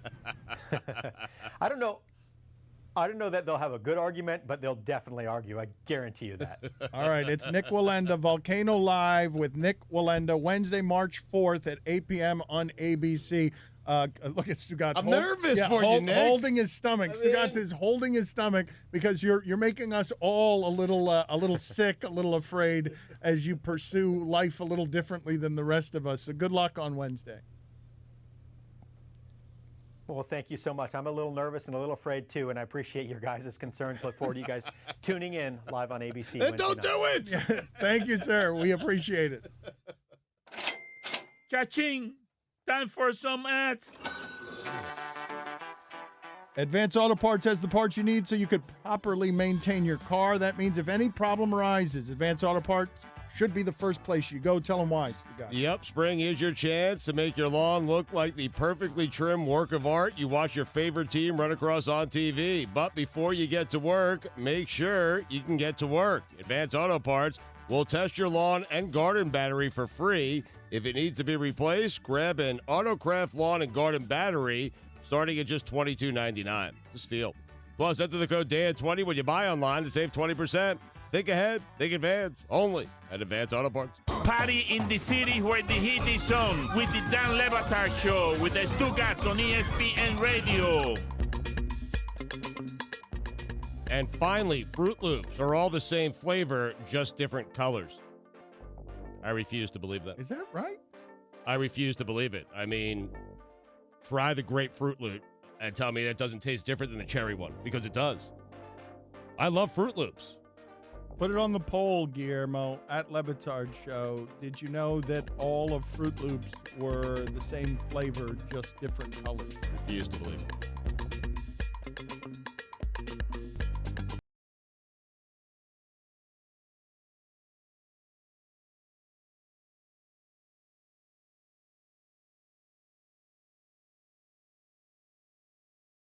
If you missed any of the show, you can listen to all 3 hours of the Dan Le Batard Show, plus our Miami-only hour and our Best of Podcast on demand in the ESPN app, and subscribe to the Le Batard and Friends Podcast Network featuring South Beach Sessions, Stupidity, and Mystery Crate. Please rate and subscribe. New episodes are posted every week wherever you get your podcasts. Amin Al-Hassan, who's not here this week, giving the Straight Talk, is brought to you by Straight Talk Wireless. Everything for less, only at Walmart. That's what it says here. I'm just telling you. I'm not blaming anybody. Man, you paused so long. You could have said something else, but you just buried Roy. Yeah, you could have just ignored it. I gave you $5. No, well, $2. Get out of here. Wow! Yeah, just get out of here. Okay, both. hold on. See if I have both. money. Oh, I don't have money. Jeez. Okay, $3 you owe.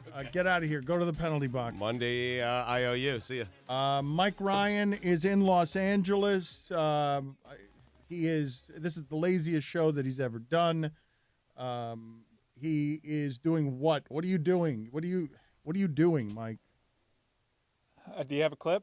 They told me you have a clip. We don't have a clip about your appearance on Sunday on what are you doing Sunday again? Do we have a clip? Oh, Inter Miami take on LAFC. The MLS season kicks off. It's 25th anniversary, Dan. ESPN has been a partner the entire way. And I'm going to be on the pregame coverage alongside Susanna Collins for MLS Countdown. You can watch it on ESPN Plus, Facebook, Twitter, all the gizmos over there, babe. All right, good. He's drinking a kale smoothie. Of course he is. All right, let's turn him down, too. And because this is a very delicate ecosystem here, we have Dave and Sal. They have won the Jimmy V charity auction. What did those guys pay? It's crazy. It's something. A lot of money. Okay, it's a lot of money. They're doing a lot to fight cancer. It's tens of thousands of dollars. And what they could do right now to fight cancer is get the hell out of our delicate ecosystem and go sit with Stugotz. Go sit in the penalty box with him. Because I can't have just dudes sitting in the middle of what it is we're doing here as if it's some sort of playground. I don't care how much money they've spent. Like, honest to God, we're just going to sit them in the middle of everything that we're doing so that I can't do the show? You're not making this difficult enough on me today with Stugotz just being generally terrible and Mike being the laziest he's ever been? Mike just said ciao, babe, by the way. Ciao, babe. Tony, what is going on with Mystery Crate this week? Oh, Dan, I'm glad you asked.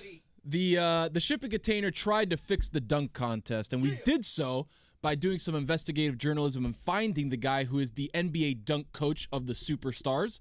His name is Chuck Milan, and we had him on to talk dunking, what he does with Team Flight Brothers, a whole bunch of good stuff. So if you're interested in us trying to fix the dunk contest, check out Mystery Crate. Okay, very good. The Mystery Crate drops always on Fridays, and it is the closest thing we have around here to the radio show in terms of the podcast. But you should rate, subscribe, and review for us. It's the way to keep Le Batard and Friends making more and more content because we're handling a lot right now with all of the podcasts. And I just want to reprimand very quickly the audience here, as I'm getting a great many complaints because you guys very often spend a lot of time complaining because you want us to do the show that you exactly yourself want and don't realize that the guy next to you or the woman next to you might want something different. So I'm getting an avalanche, a volcano of complaints on that Wallenda interview.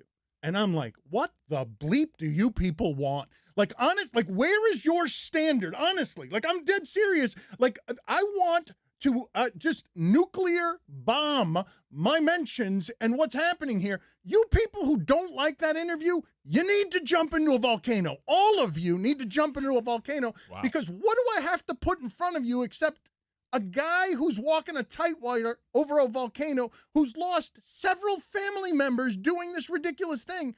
If that 10-minute conversation is not good enough for you, you need to be burnt to death by gargling lava. Toad, careful. I care about you. $10. I'm just trying to think of a fictional interview that I could say as a joke if I was trying to entertain someone. I'm interviewing some guy who's walking over a volcano. Like, that sounds like a ridiculous thing that would never actually happen. But we just talked to him. I know, and I don't understand how it is that you, like, did you want me to talk about the Sixers again? Is that what you wanted me to do there? Embiid's out for a week. They don't know how bad the shoulder injury is. The guy is not going to have a shoulder injury if there's some sort of disaster on Wednesday night. His family's going to make a good amount of money because he pays hundreds of thousands of dollars in liabilities. But the guy is doing something on television that harkens back to a different day in television. He is risking his life in an obvious way. And that's not good enough for you guys. He kind of made it seem like NBD, you know what I mean? Like, he was there and he's like, I've walked thousands of miles on this tightrope and I practice in 90-mile-an-hour winds and I wear gas masks and oxygen tanks. And he's like, by the time I get to Wednesday, it's going to be easy breezy. What I want to hear is he's going to have a chainsaw and there's going to be a bear on the other side of the rope and it's going to be really, really dangerous. Yeah, you know what I mean? And this whole thing about I'm not afraid of snakes. I respect snakes. Hey, Nick, you're afraid of snakes. All right, I don't care what you say. All right, there's no I meditate with the snakes and then I find a relationship with. No. You're afraid of snakes. That's it. I'm sorry, Nick. Bienvenido a Miami on the Dan Le Batard Show with the Stugotz on ESPN Radio. I didn't ask for any of it. You asked for all of it. You asked at every turn for more money. I was in the negotiations. You asked for everything. Like, you keep saying I didn't ask for any of this. Every last bit of it you asked for. You asked for a private plane. I did. They're getting their money's worth you today. You asked for all of it. All of it was asked for, and then it was given to you, and then you asked for more. More and more and more.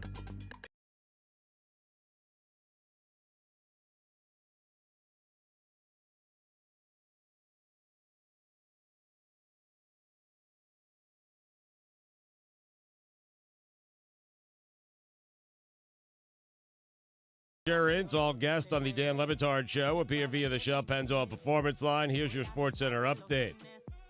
Former Alabama wide receiver Henry Ruggs III ran a 4.27 40 during the NFL Combine. That's 0.05 seconds off the record set by former Washington receiver John Ross in 2017. Fast. Jerry Jones said he is not opposed to Dez Bryant returning to the Cowboys. And finally, Amazon's largest warehouse is the size of 17 American football fields. SportsCenter brought to you by Advance Auto Parts. Think ahead, think advance. At any time, 1 in 4 batteries is about to fail. Get a free battery test and free installation with any automotive battery purchase only at Advance Auto Parts. For all the latest headlines and information, tune the SportsCenter on ESPN Radio all throughout the day. Let's update the polls here, Stugotz, and we'll open up the club in the next segment. Mike Ryan is in Los Angeles. He's going to be doing MLS stuff on Sunday, front-facing MLS stuff. And so when you went out there, Mike Ryan, the flight was okay? Like, which don't you have a airline seat preference that did you get what you needed? Dan, the best seat in an airline isn't in first class, unless you got one of those fancy new airplanes where you get like your own cube. The best seat in any airline is the exit row. There's a seat sometimes that doesn't have a seat in front of it, so you can kick your legs out all the way. I got that seat. But also, I think I've set some sort of Guinness Book of World Record where my monitor for the movie doesn't work. This is a cross-country flight, Dan. can't just twiddle my thumbs for 6 hours. But I finally learned how to fix it. It's happened so often. I've always been afraid to speak up because I just don't like doing that stuff. But if you hold the power and the home button down at the same time, reset. I got to watch Jojo Rabbit. It was all right. Okay, thank you for sharing. Are you guys put it on the poll, Antonio, and we will update the polls in a second. Is the exit row seat with no seat in front of it better than a first-class seat on an airplane? One time my TV wasn't working, and I mentioned it to the flight attendant, and because I said it, they didn't tell me about Mike's little hack. They restarted everybody's. Maybe they got a couple other complaints, but all of a sudden I felt responsible because people were just watching stuff to my right, and then all of a sudden they're like, okay, we're going to restart the system. There's a couple not working, and people had heard me complain, so they're kind of looking at me like, you're the reason, bud. Yep. All of them, but also if they don't fix it, you can complain to the airline and they'll give you miles, a free flight. I'm sure, Stugotz, you've run into this situation on some flights where your monitor isn't working. Yeah, of course.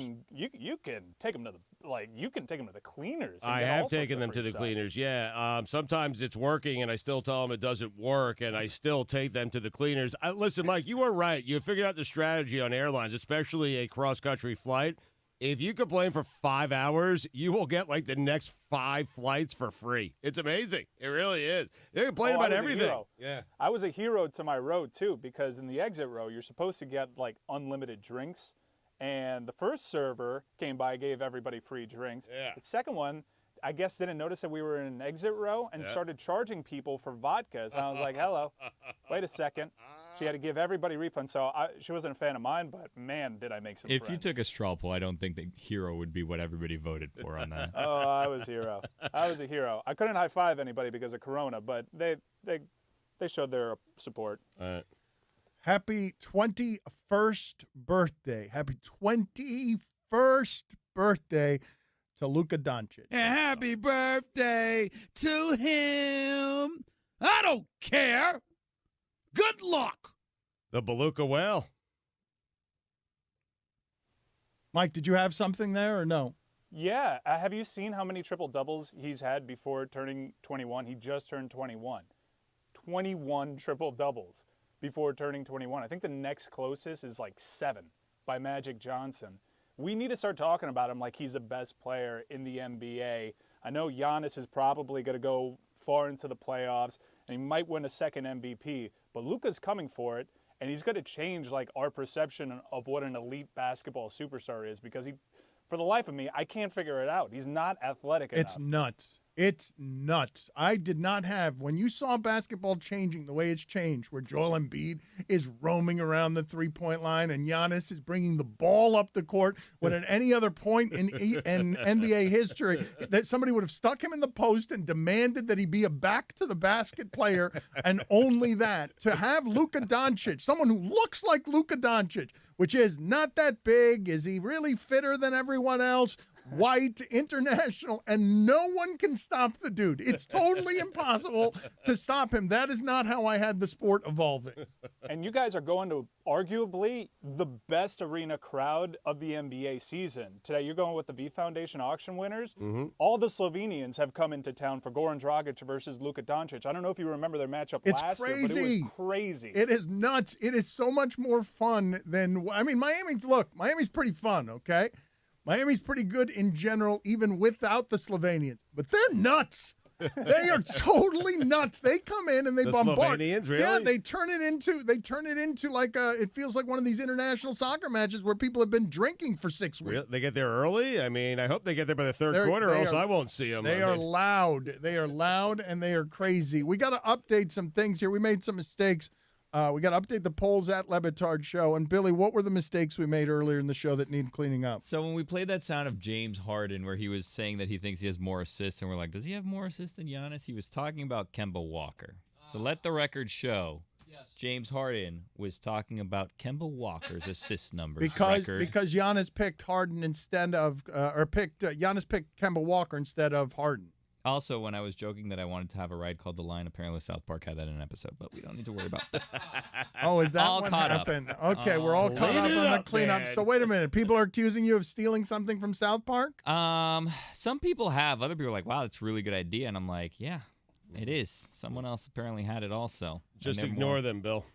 At Lebitard Show, Stugotz on the polls. What do we have so far before we open up the club? I also want over the weekend, I want the audience to think long and hard. I want to build out this Lebitard Show amusement park that has at centerpiece. I don't know whether it's an amusement park or just like Yellowstone Park, but it's got a giant waterfall of Stugotz's lies in it, and Well, and also fraud, a nearby apparently. fountain of manipulation. Yeah, and a ride that's fraud that we just stole from someone else. So it's a perfect park for Stugotz. Use the hashtag Lebitard Amusement Park. Okay, as long as they're paying to come in. It's a long hashtag, man. You guys got a better one? No. Hashtag Leba Park. Leba Park. That's There we complicated. go. What about There you go. Lebitard Park? Leba Park. Leba Park. Lebapark. Help us out and fill out this amusement park that we're trying to create. Go ahead and update the polls, Stugotz. Is Mike Ryan wearing the same clothes as yesterday? 96% of the audience said yes. It's designer, brah. Oh, Jesus. Do piñatas come with candy? Not mine. 63% of the audience said no. You didn't know that, did you? You thought all piñatas came with candy, didn't you? No, Stugotz. I thought no piñatas came with rocks like the one from your childhood. That's ceramic. I don't know what. Anyway, what is more delightful? Stu's parents not knowing to put candy in piñatas, or Billy almost dying after taking legal PEDs to gain weight? All right, so if you're not remembering what happened earlier in the show, Stugotz said that as a 7-year-old, his parents, Roughly. the candy doesn't fall far from the tree. The rocks don't fall far from the tree. His parents didn't realize that the piñata didn't have any candy. It just had some sort of pottery in it. And piñata. And so Stugotz got rocks as a 7-year-old that fell from a piñata. The kids, it took them about 3 minutes to realize it wasn't candy, so they were fighting over the rock. Billy, if you weren't with us earlier in the show, Billy took some sort of weight gain supplement and it rotted his kidneys and knocked him out for a year of pole vaulting. Forever. I never pole vaulted again. That was the end of my career. He just walked into a GNC and he asked, hey, give Whoever me was something. there. I No, just said- it's the opposite of what GNC is supposed to do, which is they didn't enhance your performance. They nearly killed you. They ended your performance. They ended it. That's It was in correct. a little mall down here, man. I'm like, Senora, I want to gain some weight. At Lebitard Show on Twitter if you want to vote on the polls. Congratulations, Billy. 55% of the audience said your story is more delightful. That's a great story. Thanks. You went in to enhance your performance and they ended it. It's funny. It's better than rocks. Do you know that Andrew Siciliano isn't a zombie? Do we know? Do we know? Let's see what the poll says. 87% of the audience said, no, we don't know. Should the volcano have been cooler for Billy to swim more comfortably? 85% of the audience said yes. Strange show. Yeah, they ride with Billy, though, on just about anything. He thought the volcano he swam in wasn't cool enough. Who is more likely to refer to his 12-year-old son as boy? That's a good question. Madison Bumgarner, Mad Bum, or Jake Arrieta?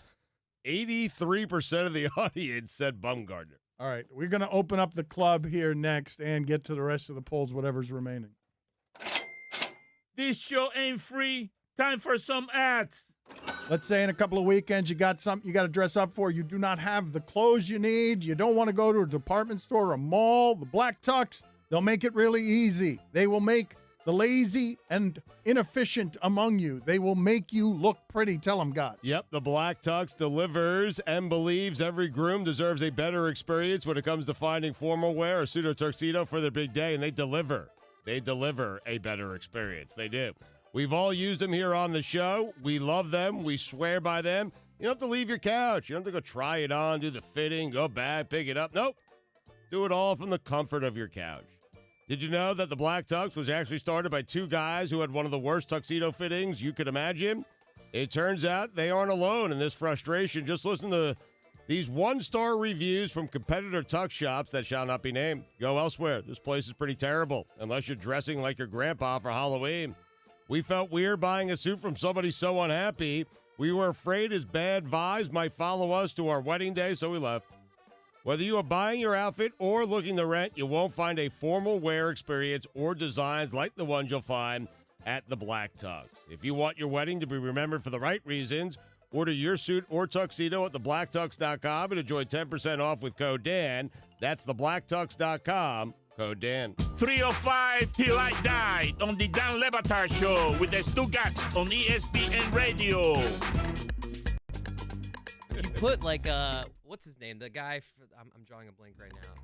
You got to give us more clues than that, though. You haven't given us a whole lot in the way of clues. The snapping of fingers. Pat McAfee? Pat McAfee. That's Wow. right. See, You there know you what? go. Pat Go ahead and go McAfee? sit in the Gotta say penalty Warren. box. Yeah, you got to get out Go of ahead and here. get out of here. Wow, that's Go too ahead. bad.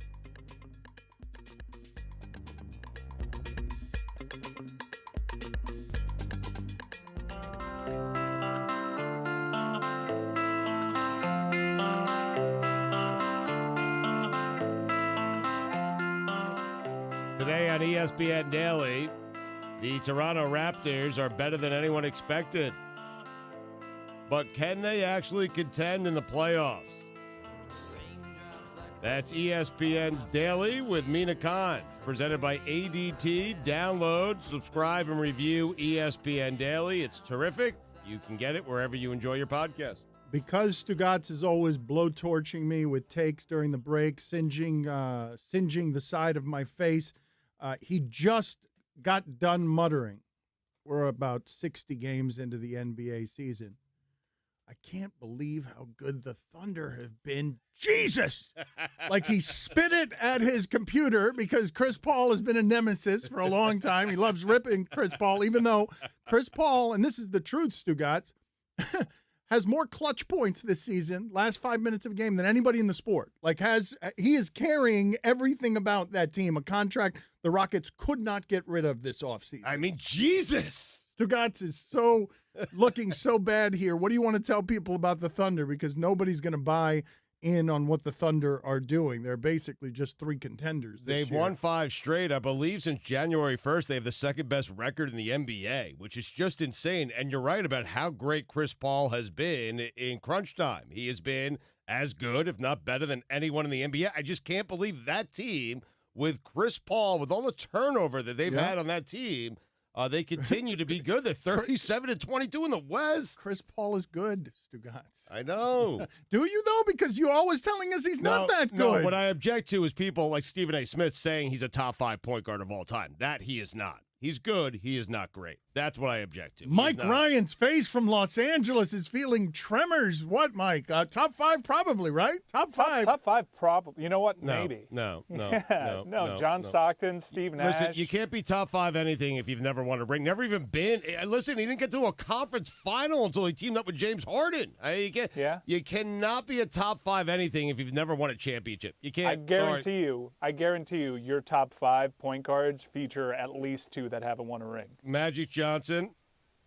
Uh-oh, you're digging a deep hole here, Stugotz. Am I? Yeah. Isaiah You're not Thomas. gonna have Stockton? You're not going to have Stockton. Isaiah Thomas, Zeke. Bob Cousy. Coos. Went all the way back to the day. You don't need to write out their full names. No, he's going to the computer. I got. Open up the club. What? No, I have 2 up. I have 2 up. He's Googling top 5 point guards of all time. Steph Curry. That's a Chef Curry. It's a shooting guard. Really. He's not a shooting guard, he's a point guard, distributor. Go ahead, Billy. What's the first sound in the club? The heavyweight championship of the world is the one time where I understand when the fighter says, I'm willing to risk my life to do this. That's right. He should. If he dies, he dies. Who else in the club? I'm willing to sacrifice on the altar of greatness. Yes. I think the corner has to take that seriously. Who was agreeing with Kellerman there? Did we ever find out who that was? Was that Andre Ward? Andre Ward, yeah. Who else is in the club? No, all due respect to Max Kellerman. Come on. You're saying it's okay if he dies in the ring? What kind of crap is that? What a great accent. No, all due respect to Max Kellerman. Come on. You're saying it's okay if he dies in the ring? What kind of crap is that? Rosie Perez. What else we got? My last name Judy. People sometimes call me short for Jew, for like one Jew. Just got a Jewish star. I'm not Jewish though. I want him. Yeah. Who else in the club? Zydrunas Ilgauskas. Yeah, that's who I am. Oh, I forgot to play a damn song today. I forgot to play a song. Who else is in the club? 1 minute older than my keys. Oscar Robertson, by the way. How about that? The Big O, triple-double, won 1 championship. Who else is in the club? Who do you think you are? I am. Who do you think you are? I am. That's right. Great trash talk from a bowler, Pete Weber. Who else we got? I was going to say desk. I meant deck. I botched it. Terrible. $2. Penalty box, 2 minutes. See ya. I didn't ask for any of this. And I have no money. Aqua, home for the day. Walk to the ocean. What do you want me to do? Super Bowl week, Dan. My greatest hits. Thank you for listening to the Dan Le Batard Show on ESPN Radio. You're welcome.